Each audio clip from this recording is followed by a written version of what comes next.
તો ભાઈ ભાજપનો તો દાવો હતો ને કે આ વખતે 400 પાર થવાના છે. શું છે મિત્રો, હાલના ટાઈમમાં તો એવી જાણકારી મળી રહી છે કે 300 પાર પણ નહીં થઈ શકે. નમસ્કાર મિત્રો, ફરીવાર એક નવો વિડીયોમાં તમારું સ્વાગત છે. તો મિત્રો વાત કરી તો સૌથી પહેલાં આપણી ચેનલમાં તમે નવા છો તો લાઇક અને સબસ્ક્રાઈબ કરો. તો ભાઈ બિલકુલ ભૂલતા નહીં, કારણ કે મિત્રો આપણી ચેનલમાં 1 લાખ સબસ્ક્રાઈબ કમ્પ્લીટ થવા જઈ રહ્યા છે. તો તમે સબસ્ક્રાઈબ કરેલું હશે તો તેને મળી શકે છે મારા તરફથી મિત્રો 1 લાખ સ્પેશિયલ મિત્રો મોબાઈલ ગિફ્ટ. તો અત્યારે સબસ્ક્રાઈબ કરો.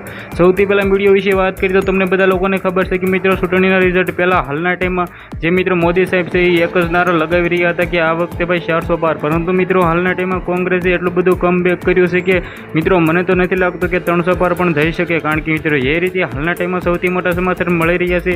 એવી માહિતી મળી રહી છે કે ગુજરાતમાં મિત્રો 4 થી 5 કોંગ્રેસની સીટો આવી શકે છે.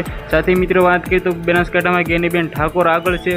મિત્રો વાત કરીએ તો જાણવા જેવી વાત એ છે કે મિત્રો ભરૂચમાં છે તો ભાઈ વસાવા મિત્રો હારી રહ્યા છે. મિત્રો તે પાછળ છે ને ભાઈ મનસુખભાઈ વસાવા છે તે આગળ છે. મિત્રો આવું તો અશક્ય છે, પરંતુ મિત્રો હાલના ટાઈમમાં શું છે આની પાછળનું કારણ અત્યારે કોઈ પણ જાણકારી મળી રહી નથી. પરંતુ મિત્રો હજી સુધી રિઝલ્ટ પણ આવ્યા નથી. મિત્રો સૌથી પહેલાં તો ચેનલને સબસ્ક્રાઈબ કરી રાખજો, કારણ કે મિત્રો સૌથી પહેલાં રિઝલ્ટ આવે શું મિત્રો એમ કે તો વર્ષ પછી મિત્રો કોંગ્રેસની સરકાર આવી શકે છે મિત્રો ભારતમાં.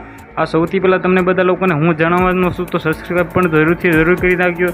સાથે મિત્રો વાત કરીએ તો તમે કોને સપોર્ટ કરો છો એ પણ કમેન્ટ કરવાનું બિલકુલ ભૂલતા નહીં. કારણ કે મિત્રો હાલના ટાઈમમાં ગુજરાતમાં અને ભારતમાં મિત્રો એક જ ચર્ચા ચાલી રહી છે, શું મિત્રો 400 પાર જઈ શકે છે. પરંતુ મિત્રો એવી કોઈ જાણકારી નથી મળી રહી કે 400 પાર જઈ શકે.